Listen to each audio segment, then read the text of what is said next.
All right, we are live, and I am getting us set up on Instagram Live as well. And I am really excited to be doing an interview here with Mariko Sakai. So I am delighted to have you here and just thrilled to be having this conversation with you. So welcome to Loving Without Boundaries and our show here. Thank you, Key, for having me. It is a great honor. Wonderful. Well, I'm really thrilled to get to know you better and maybe eventually meet you in person, since we're both in the Washington, D.C. area, which is lovely. And I love that we have a mutual friend who introduced us together. And it's been a long time putting this interview together. And I appreciate your patience while we worked out all the different logistics of making this happen. So thank you. Yes, you are so welcome. I was really thinking about, there is no mistake, right? There is a reason for why we are doing it today as opposed to last year. So I'm very, very excited how that's gonna show up. So thank you. You're welcome. You're welcome. So I'd love it if, for anyone who is not familiar with your work, and I know some of your followers and people who do already know your work may be watching as well, or even watching the recording. But for anyone who's maybe not that familiar with you, I'd love it if you would introduce yourself in your own words. Thank you. Yes. So my name is Mariko, and I am born and raised Japanese, and came here to the United States to do my master's. And then when I came here, I was like a total rule follower. And that turned into someone is completely different. And then now I am, after having done that on my own, I coach other people to pioneer their own path of living a life, whether it's who they are, but also how that express in the relationships. And then that's certainly non-traditional, non-vanilla. Yes. I get you. I definitely identify the same way. Non-traditional and non-vanilla. Great way to say it. I sometimes call it being flavored. Oh yes, right. Yeah, that's right. That's absolutely right. So. Well, thank you. Yes. So sometimes I like to start out asking what I call the light bulb moment question. Was there a moment in your life where you realized that you were just a little bit different from either the other kids or the other young people that were surrounding you, and you knew that you might not fit that mold of maybe traditional heteronormative monogamy? Was there a particular moment or maybe a series of moments for you? That is a great question. I would love to think about a little bit older time, but in terms of me being a different person, it's since birth. Just like this thing of I just don't fit in. And then for me, I always felt like I was a very, I guess I didn't feel like I was a girl. And I don't think I mean any like I wanted to be a trans but it was really more like I felt more in line with men or boys.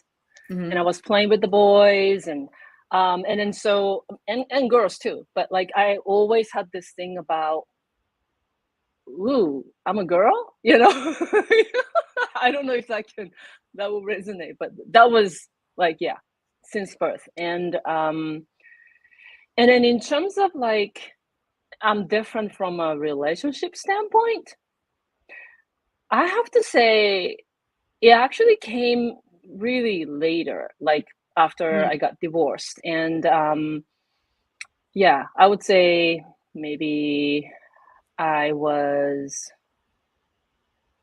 maybe in my 40s or something.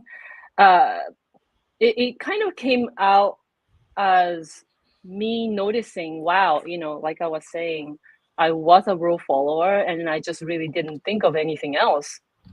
And then I thought, wow, to be able to follow the rules, to be able to be in this marriage, and to be able to be, monogamous, heteronormative monogamy, right? Mhm.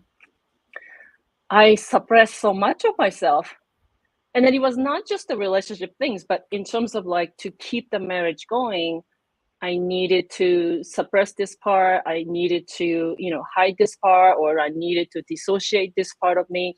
Mm. And yeah, so that was like when I finally got divorced. I'm like, wow, oh my God, I did this to myself, Wow. Yeah. Um, yeah. So then after that, I started to realize, wow, okay, so just really following what is true for me. And then that sounds so simple, but it was Mhm. really not that simple. Mhm. And then I start to realize, oh wow, this is great. And then none of the things I'm doing currently is something that I could foresee. Like Mhm. I was just following, like, let's say the only thing I knew is like I want this. And I just followed it without knowing how that looks like, like a, what is Mhm. it called? Like, what kind of, like, like a kitchen table poly, or, like I didn't know any of those names or labeling. Mhm. Yeah. And then just arrived at what feels true. I'm like, oh, I don't know if that makes sense. It does. It does. Thank you for sharing that. Yeah, I captured some of that. So tell me a little bit more about, I'm curious about your background. Were you born in not in America and you came here later? When did you come to America? Yeah, so yes, I was born and raised in Japan, and I went to college there, and I had a career there, and so I was 25 years old.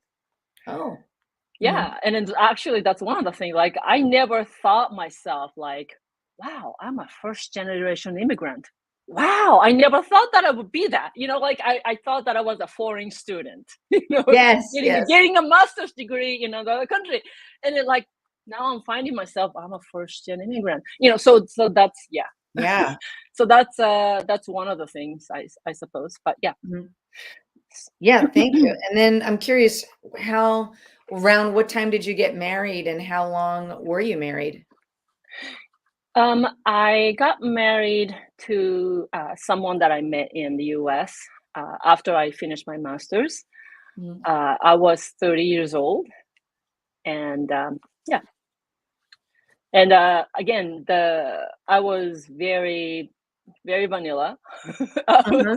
in Uh, every way, and yes, it was just normal. No, not normal. Yes, vanilla, heteronormative, monogamous marriage. mhm. Yeah. And, I'm curious, what did you maybe learn about yourself from that experience of getting married and having a very traditional marriage, and then realizing that you were suppressing parts of yourself? What were maybe some of the learnings that you got from that experience? Mm. So, for me, it was really about me as an individual, as a component of a couple, right? Mm, So and also there is this like a big career component of, like, me as an individual, what's my purpose? And I got married, I got married and had children, and I was doing very well in the corporate career. And I start to notice, like, oh my God, like this career that I'm very career oriented, and like this career that I was having, I knew, like, the only reason that I'm doing this career is because of the money. And there's nothing wrong with the money thing. mhm, It's just like, but I just knew, like, after coming to America as a as a foreign student, and I just happened to find a job, and then I happened to find a husband, and then I'm like, oh, okay. Next thing I know, oh, okay, I'm doing this job that I mhm, do so well, but there's no heart in it, in this.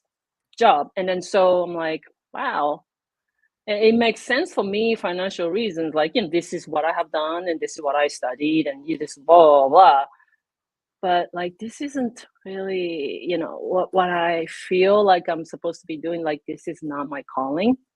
Mm-hmm. But then by the time I was realizing, well, I was in this marriage, and I was living this life, and basically I felt like I just keep going, you know. And Mm-hmm. then so but I was just increasingly feeling empty. And then so I Mm-hmm. was trying like a different things, because I really felt like I don't know what I'm supposed to be doing. I don't know what my purpose is. And so that was really the driver. Like, I wanted to really find why I'm here.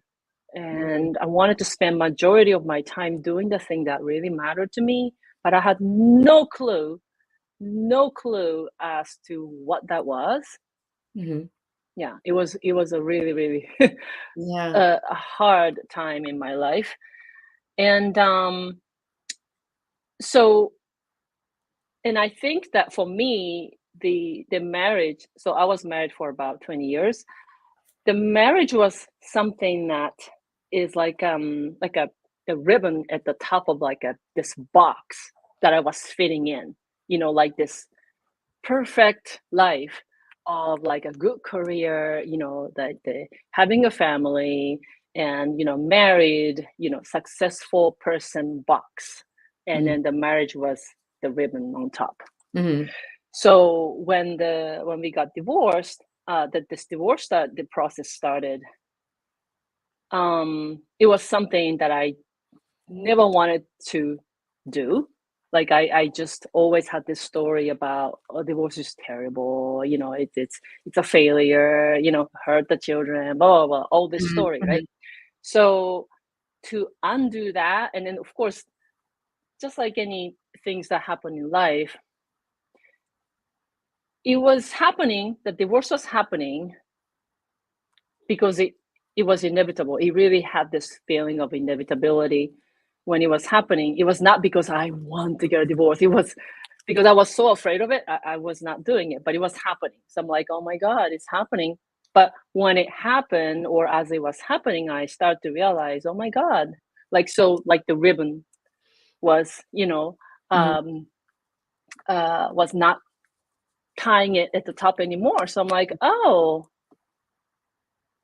maybe I'm free now to just, like, to come out Yes. of this box, Mm-hmm. Yeah. yeah. I love that realization that you were free. So maybe was it more like a feeling of that you could reinvent yourself and become whatever you wanted? Yeah. And then it was really, I mean, I worked with a different, like like the coaches and therapy, not therapists, the healers. And then in that process, yeah, I really uh through that work, I have found myself like really having this feeling of being reborn, be Mm, reborn to a new person. But the cool thing about this new person is actually I'm not becoming a different person. I am becoming me. It's like taking this layers out, or the taking this, the jail that I put myself in, and then just the jail just went away. And then so mhm. I became free to express myself finally, you know? Yeah. Um, I love the way you said that the jail went away, and maybe even realizing like some of that may have even been a little bit self-imposed, you know. Of oh, course, you were totally. you were in the marriage, but some of it is like, wait a minute, I could be me at any time, but also being free out of that traditional monogamous marriage gave you a new path that you could carve for yourself. I think that's so incredible. Yeah, that's exactly right. Yes, it was, I would say that it was 100% self-imposed. I thought that I should do that. Yeah, Right, right. I Yeah. did it. Right. Yes. Well, so inspiring to realize that at any moment we can be reborn, or at any moment we can reinvent ourselves or choose a different path or state who we are that's true for us. So, Hmm. thank you for sharing your story. And it is really a story of transformation. So, what was maybe one thing that guided you in your transformation journey from that heteronormative, monogamous, rule following person that you described into being who you are today, you know, a businesswoman, to a sex and love coach, and also to practicing ethical non-monogamy? What would you say was that one thing that guided you? Yeah, well, thank you for that question. So, in one word, it's desire. But the tricky part is that it's not that simple to follow that desire, because I feel like it's a lot of people, including my past self, and then even now, like I have to be very, very careful. Is this the real desire? And I feel like that a lot of the time that people get mistaken, again, myself included, is that um, the difference between the real, like a genuine, even sacred heart's desire, Mhm. right? Um, as opposed to something that I am doing or wanting for some other agenda, or the minding somebody else's businesses other than my own. So just to give you an example, I have two partners currently, Mhm. and they're both married. I never imagined that I would be doing that. Like 3 years ago, uh, yeah, even 2 years ago, I Wow. never imagined that. Mhm. And then the fact of the matter is, it's not like I started out thinking, well, I'm going to be in a multiple, have multiple partners who are married. I didn't start like that. Mhm. What I started was, I started dating right after became single. I started dating different people, and then really just without labeling myself, labeling them, and then just really what's there, like what's naturally there organically. And then if I like it, I will spend more time with them.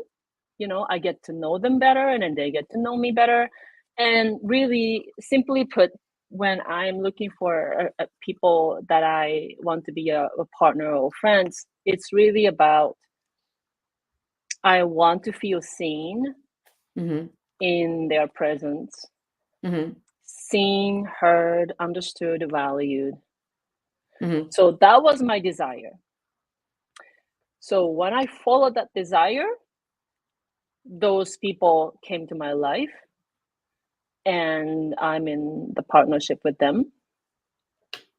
And so again, if if if 3 years ago I told myself, like, hey, in 3 years from now you're gonna be in a relationship with two married men. I'm like you must be out of your mind. Yes. But like, yeah, like these are like some of the best things that happened to my life. And then also, it's not only that, um it is teaching something that I wouldn't have learned otherwise. um and then it is really, what's interesting about this is that these partners, so they're not my primary partners, right? I mean, because they are married, right? And they have their primary partners. So that seat for me is vacant. But still, actually, these partners that I have that are not primary partner gives me that this primary partner is real for me, if that makes sense. Mhm. But it's not like I'm being with them because I'm settling. It's actually the opposite. They're being the example. I'm in relationship with them so that I don't settle.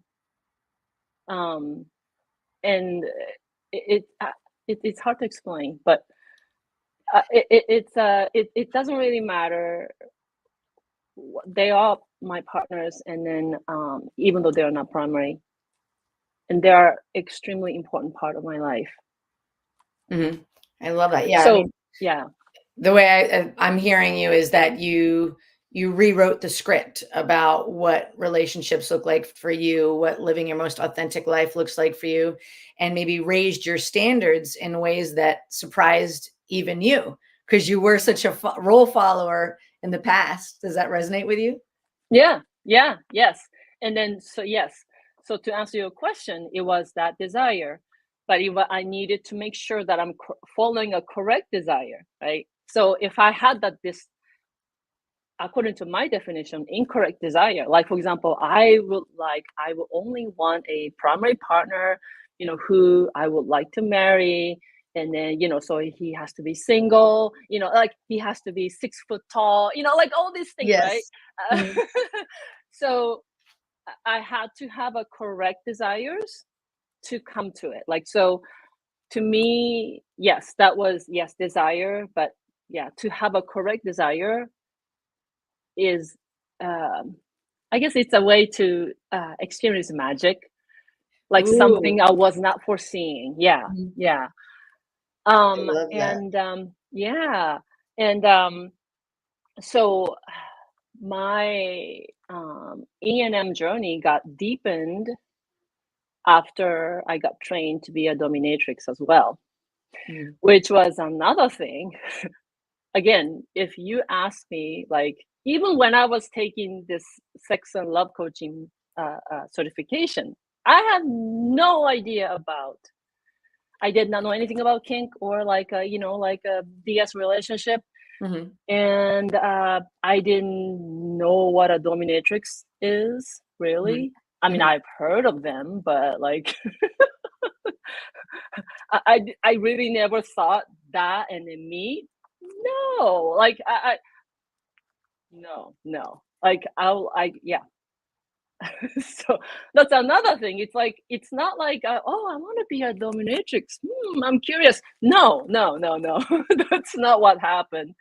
But I am one now, and yeah, it's the same thing.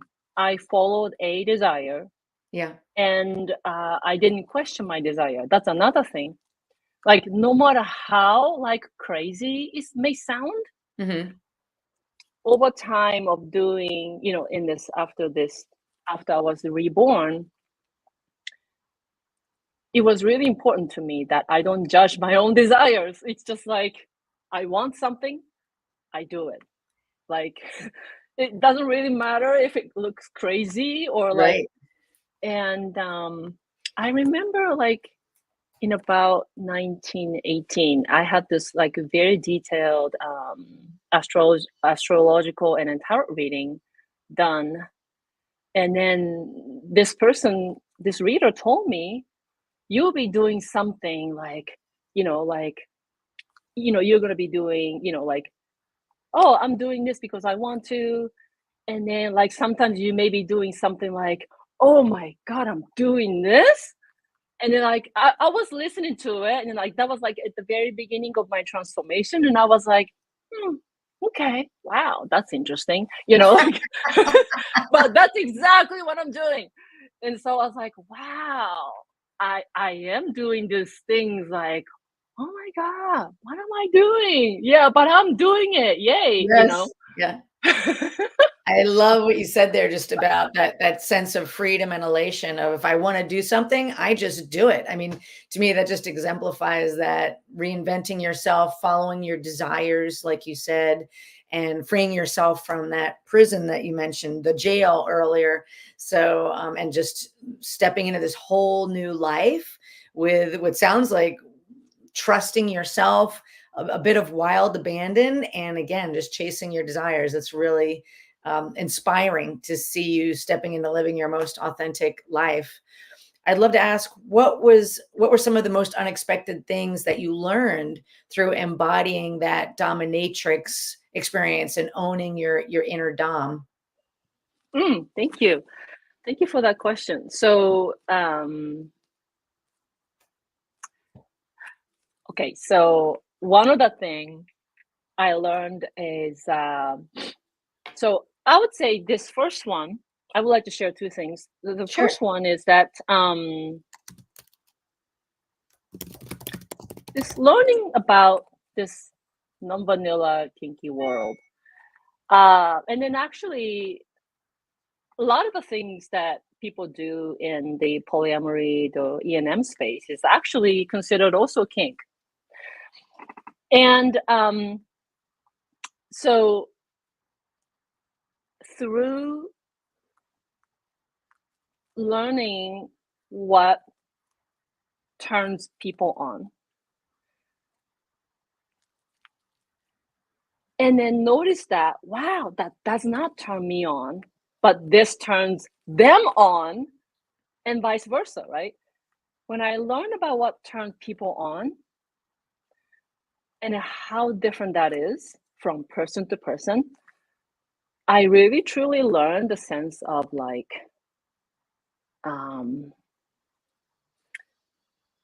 what someone's trash is someone else's treasure. It really is. Mm-hmm. And so if I want something, there's a part of me, for example, like, wow, should I want this?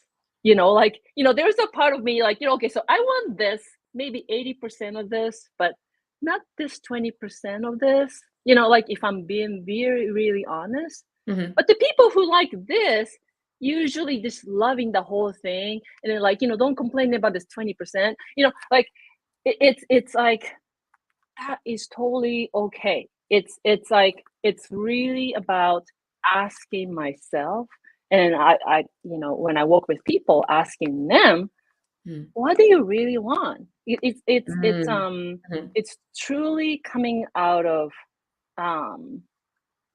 what it is like to truly come out of any sort of a label. So for example, like if I am a dominatrix, am I always dominant? No. Like, or am I always dominant with everybody else? No. I mean, or like, how am I dominant? Is it like sometimes I want this way and that way? Like, so like, whenever I have if I'm a dominatrix, what would I do? Like when there are questions like that, I used to like ask, like, so I was in this academy. I would ask my mentor, Mistress Damiana, or like a submissive coaches, Mm-hmm. and then say, okay, so I'm in this situation, what would I do? What should I do? And Mm-hmm. then they always ask me, well, mistress, what do you want? You are the dom, Ooh. you decide. Mm-hmm. And this experience really made me realize there's always a part of me that I'm asking for outside validation or approval of some sort. Yeah, go ahead, Mariko. Go ahead and do it. Like there's a part of me. This is a really, really deep, deep, deep, deep conditioning. Mm-hmm. But I had to train myself to, okay, well then the question is really about me. This is about me, you know. And then so as I do that, I am able to also honor and then appreciate what other people really want. And then the more I do that, when people are really honoring what they want exactly the way they want it, I see a tremendous beauty in them. Mm. I find that is when people really shines. That is when people are most radiant, the most powerful. Mm-hmm. And I love people owning that, seizing it instead of saying, what I really want this is, but I don't think people will accept me, or no one wants to do this with me. Hmm. And I talk to a lot of people who say that, Hmm. and um um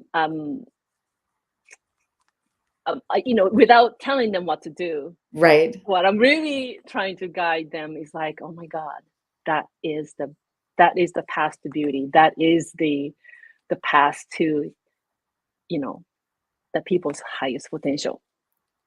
That is so beautiful. Yeah. Yeah, Hmm. yeah.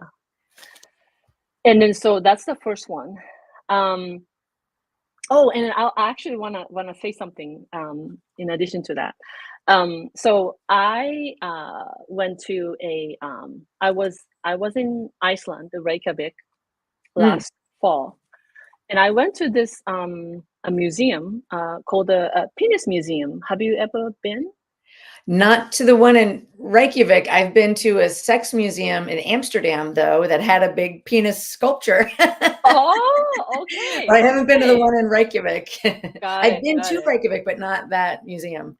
got it. Okay, okay. So I had this opportunity to go, and then I was completely blown away because I was not expecting. I thought, it was actually what was, as a kinky person, what was most interesting about that museum actually was that there are like a different penis samples, not samples, like, like in alcohol or whatever, dried up penis of Wow. different, yeah, yeah, yeah, yeah, different animals, right? Displayed. Oh, different animals. Yeah, Okay. yeah, yeah, different, not human. Okay. I was thinking human. Well, Either way, it's actually, still not, interesting.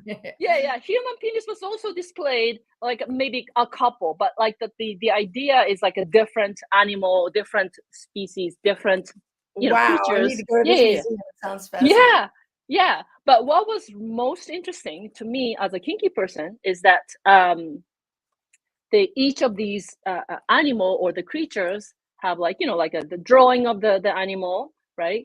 And then like their description of their courting and mating habits and oddities. And what was interesting, and I was like reading every animal's courting and mating habits, I couldn't stop laughing.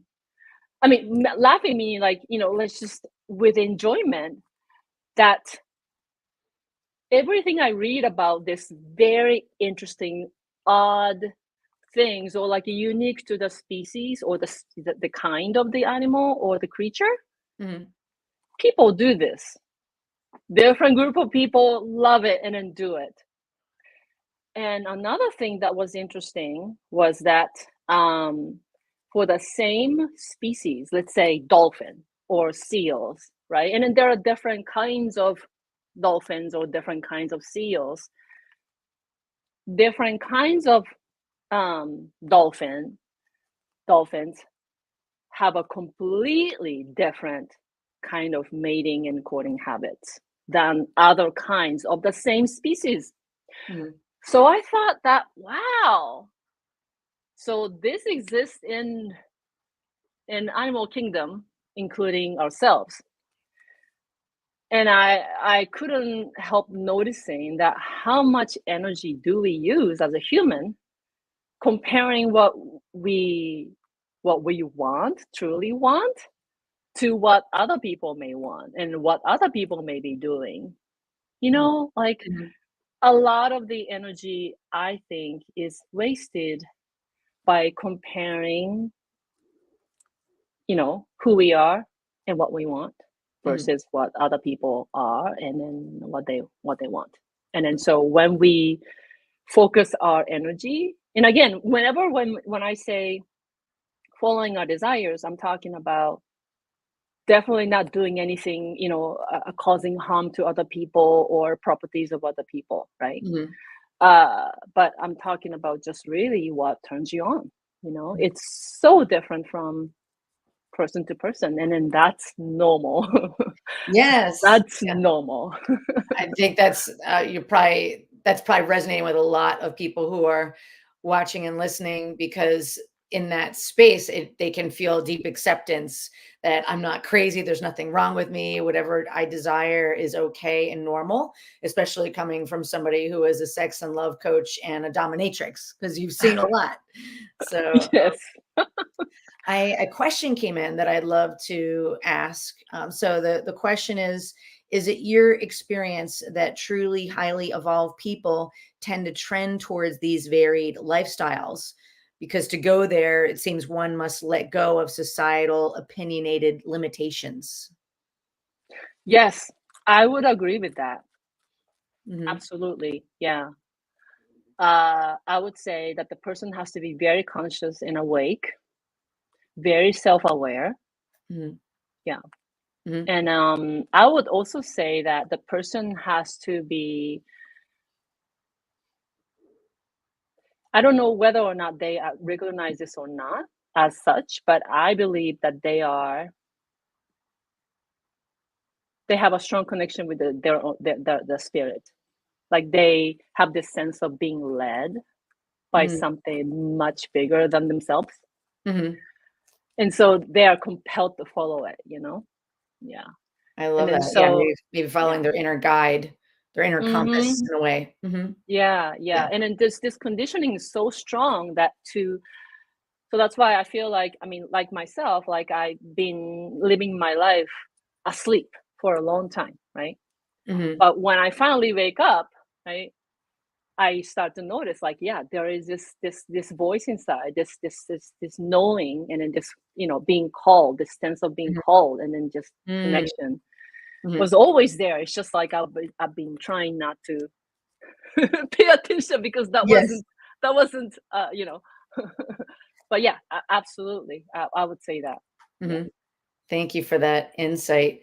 And before we start to wrap up, I was really impressed that you've done a TED Talk. So we were talking about that right before we started to go live, and your TED Talk was called "Irresistible Benefits of Befriending Your Shadows." I'd love if you just talk a little bit about that. Like, when did you do it? What was the process like of doing a TED Talk, and maybe one of the main takeaways from your TED Talk? Mm, thank you for that. So the whole experience was I talked about shadow work, and then that was pretty much, very clear. And then I actually talk about that too, like that the people, um, yeah, the main message of that particular talk was that to talk to people who are afraid of going somewhere, like pursuing their desires, which they judge themselves Mm-hmm. because society, they feel that the society judges, just like what Judge just talked about, right? Hmm. Uh, but going for that thing that is so scary, actually looks scary, is the um, definitely the fastest way to get to where you want to go. Um, what I found in my life. Hmm.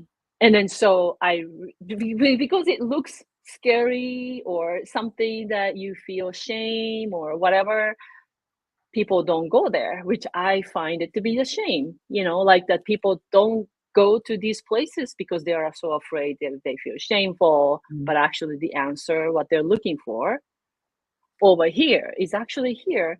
So that talk is about that. And that the way that talk actually happened was so interesting, and I would like to end it as something that ties into what I said earlier. So I talked about, I follow the desires, right? And then minding the my business, and then not minding other people's business, right? Such as what people will think of me, right? Hmm.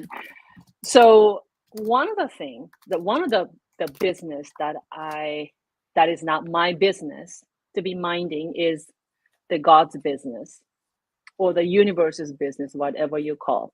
Hmm. And that the how that the TED Talk came about was actually exactly that, the manifestation of that. So I wanted to do a TED Talk for no reason.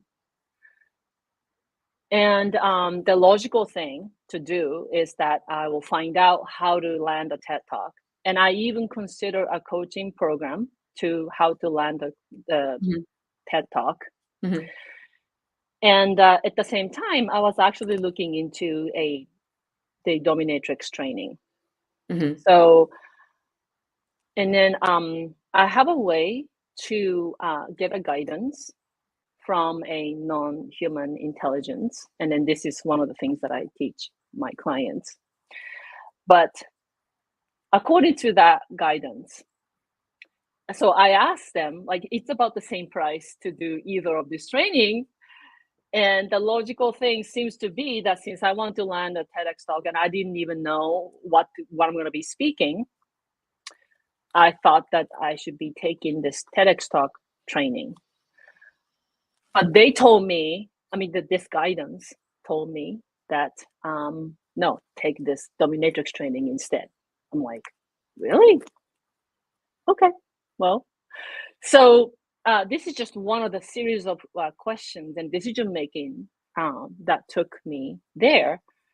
But I didn't do any of the traditional things that the people might do to get to the talk. I was guided every step of the way, like, well, shouldn't I be doing this? Like, well, I like, so I have this, and I could be doing this. I could be doing this. I could be doing this. What's in my highest good? Mhm. And every time I ask, like, well, just write the damn speech.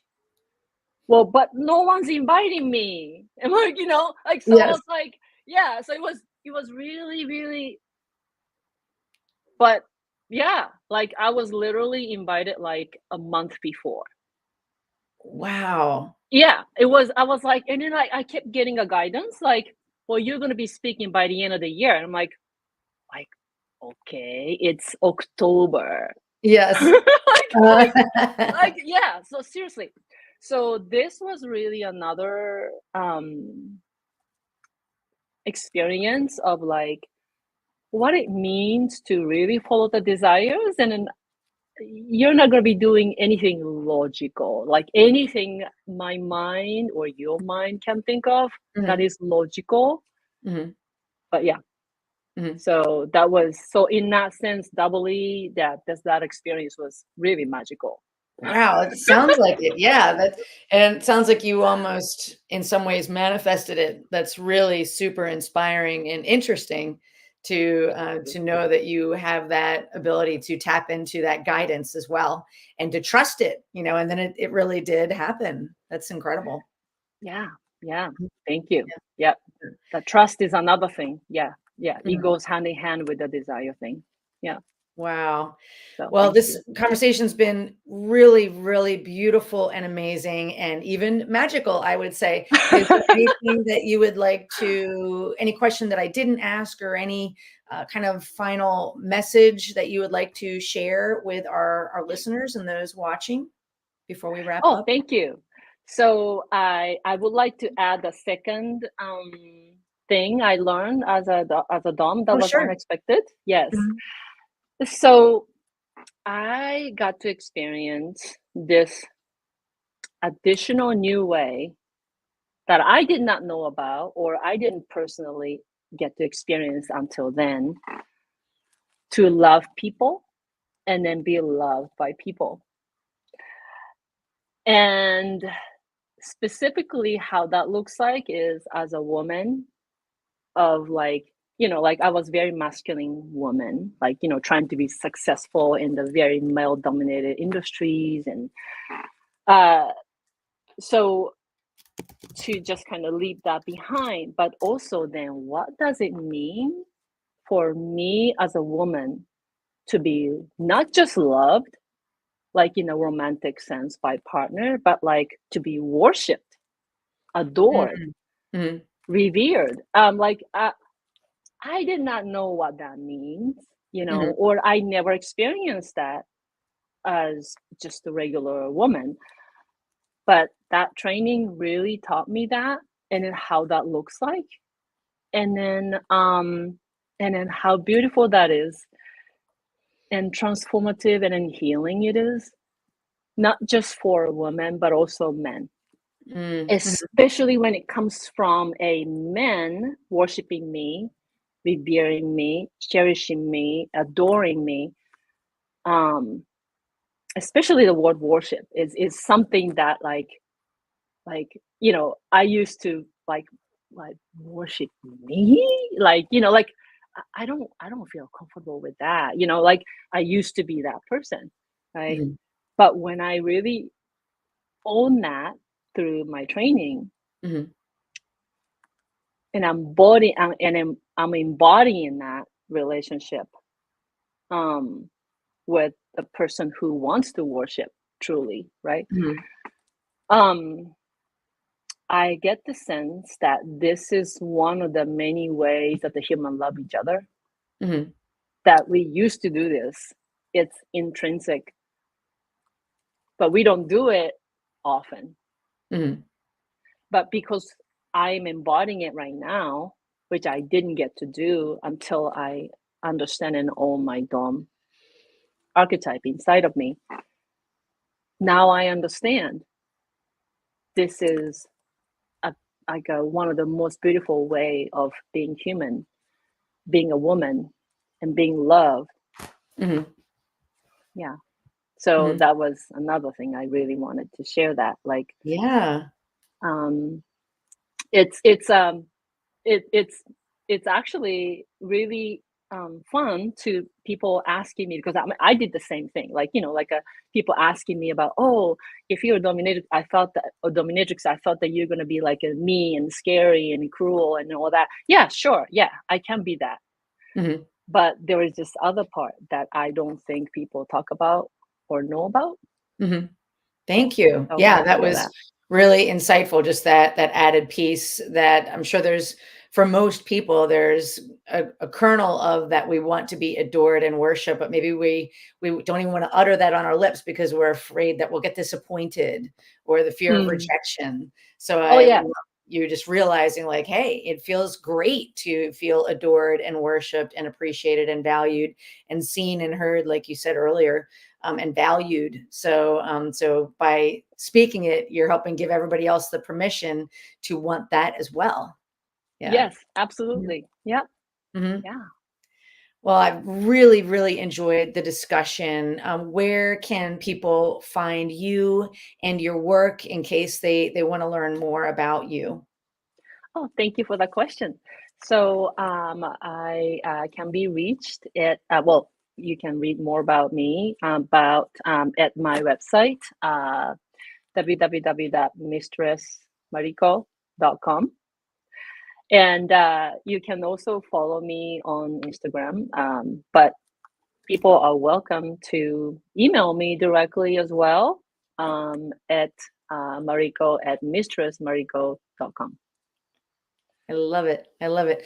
Well, Mariko, thank you for taking time out of your busy schedule to come talk with me today on all the different places that we're sharing this, and for the beautiful work that you do, for stepping into your most authentic life and inspiring all of us with your story and your courage and your authenticity. It's really been an absolute pleasure to talk to you today.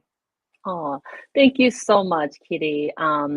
I feel so honored to be able to speak with your audience today, and thank you so much for this opportunity. Thank you so much. You are welcome. You are welcome. All right. And thank you for anyone who has been watching live or who listens to the recording later. We appreciate you as well. All right. Thank you, everyone. Have a great day. We'll talk to you next time. Bye bye. Bye.